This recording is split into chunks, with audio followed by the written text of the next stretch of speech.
مسلمہ عقیدہ ہے کہ جو شخص بھی مسیح کے نام پر آئے گا وہ لازماً نبی اللہ ہوگا. پرانا آئے گا یا نیا آئے گا یہ ایک الگ بحث ہے.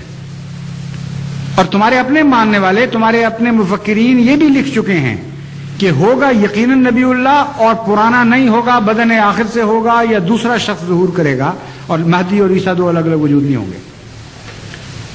بس جہاں تک جماعت احمدیہ کا تعلق ہے یہ مسئلہ اتنا واضح، اتنا قطعی، قرآن اور حدیث کی روشنی میں ایسا ثابت شدہ کہ روز روشن کی طرح واضح اور کھلا کھلا ہے. کوئی بھی اس میں شک کی گنجائش نہیں، کوئی اندھیرا نہیں ہے اس کے اوپر.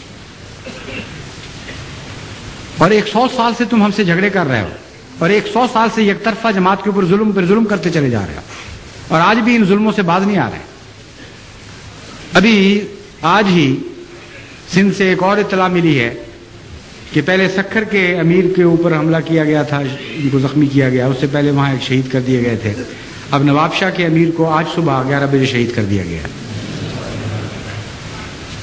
کیا اس طرح یہ مسئلے طے ہوں گے؟ ایک احمدی شہید کرو گے، 2 کرو گے، 4 کرو گے، 1000 کرو گے، جتنے چاہو شہید کرتے چلے جاؤ. ہم تو یہ جانتے ہیں کہ خدا تعالیٰ انہیں زندہ ہی قرار دیتا ہے اور زندہ ہی قرار دیتا رہے گا. تمہیں توفیق نہیں ہے کہ جسے خدا زندہ کرے تم اس کو مار سکو. ہاں، جسے خدا نے مار دیا ہے اس کو زندہ کرنے کی کوشش کر رہے ہو. تم اس بات میں بھی ناکام رہے ہو، اس میں بھی ناکام رہو گے، اور کبھی عیسیٰ کو زندہ نہیں کر سکو گے. اگر جماعت کو مارنا ہے تو 10 یا 100 یا 1000 آدمیوں کو مارنے سے جماعت نہیں مرے گی. ایک آدمی کو زندہ کر کے دکھا دو، ساری جماعت مر جاتی ہے، اور وہ حضرت عیسیٰ علیہ السلام. اتنا لمبا جھگڑا ہو گیا، 100 سال ہو گئے، دنیا کہیں سے کہیں پہنچ گئی، اور آج سے 100 سال پہلے، اس سے بھی پہلے سے تمہارے علماء یہ کہتے ہیں کہ تم بالکل تباہ حال ہو چکے ہو، اسلام کا نام و نشان تم میں باقی نہیں رہا. تو عیسیٰ بیٹھے کر کیا رہے ہیں اوپر اترتے کیوں نہیں؟ احمدیوں کو مارنے کی بجائے ایک مرے ہوئے کو زندہ کر کے دکھا دو. اور میں جماعت احمدیہ کی طرف سے چیلنج دیتا ہوں تمہیں، اس بات پر جھگڑا ختم ہو جاتا ہے. اگر حضرت عیسیٰ علیہ السلام کو تم نے زندہ اتار دیا تو خدا کی قسم میں اور میری ساری جماعت سب سے پہلے بیعت کریں گے.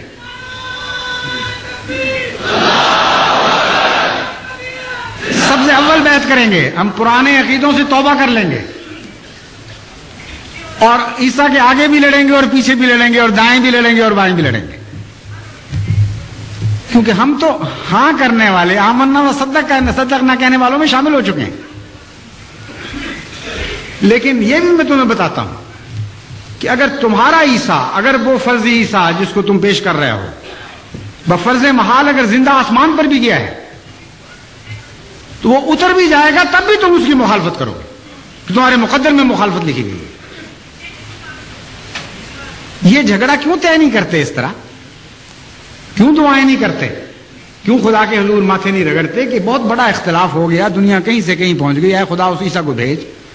تم سے تو اس معاملے میں یہودی بہتر ہیں کہ آج تک دیوار گریا کے پاس جا کے سر پٹکتے ہیں اور کہتے ہیں کہ اے خدا اس مسیح کو بھیج، اس ایلیا کو بھیج جس کے بعد مسیح نے آنا تھا. تمہیں کوئی حسرت نہیں، کوئی درد نہیں تمہارے دل میں اسلام کی زندگی کا. عیسیٰ تو عیسیٰ، ابھی تو دجال کا گدھا بھی ظاہر نہیں ہوا جس کے اوپر بیٹھ کر دجال نے سفر کرنے ہیں اور ہلاکتیں پھیلانی ہیں دنیا میں. پھر کہ جا کر کہیں عیسیٰ علیہ السلام کی باری آنی ہے. کہانیوں میں بس رہے ہو، قصوں میں رہ رہے ہو، تمہارا کوئی بھی تعلق باقی نہیں رہا. حسرت ہے تم پر، اور ہم ان حسرتوں کے ساتھ تمہارے لیے دعائیں کرتے ہیں. میں اس خدا کی عزت و جلال کی قسم کھا کے کہتا ہوں جس کے ہاتھ میں میری جان اور تمام احمدیوں کی جان ہے کہ اگر واقعتاً عیسیٰ زندہ ہے اور ہم جھوٹے ہیں تو ہم سب کو ہلاک کر دے اور نیست و نابود کر دے. مگر خدا کی قسم عیسیٰ مر چکا ہے اور اسلام زندہ ہے. آج اسلام کی زندگی تم سے ایک فدیہ چاہتی ہے. وہ کیا ہے؟ عیسیٰ کی موت. اس لیے عیسیٰ کو مرنے دو، اسی میں اسلام کی زندگی ہے. السلام علیکم ورحمۃ اللہ.